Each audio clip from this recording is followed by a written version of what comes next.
ne jucam nimica, doar povestim că în 5 septembrie începe școala, mai sunt 4 zile.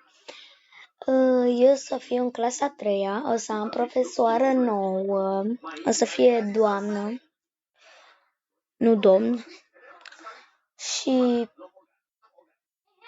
o să fac până la 5, adică după masă, o să fac de după masă. Eu să fiu la Timișoara, nu o să mai fac premieri, doar câteva zile.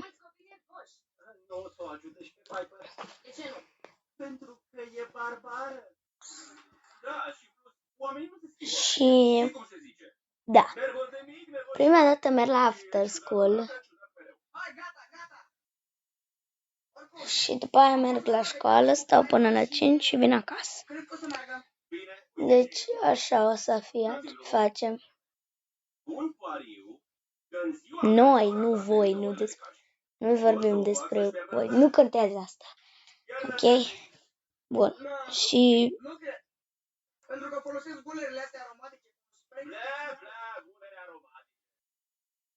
Bine, punem pariu. Da. Atunci eu îl susțin pe Harry. Atunci eu sunt Rei. Ia mâna. Care e pariul?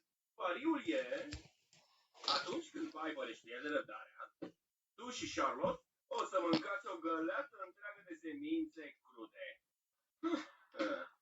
Deci, când nu o să reușești să o înfuri pe Piper, tu și Jasper o să mâncați o găleată de semințe crude. Da, purtând costume de baie!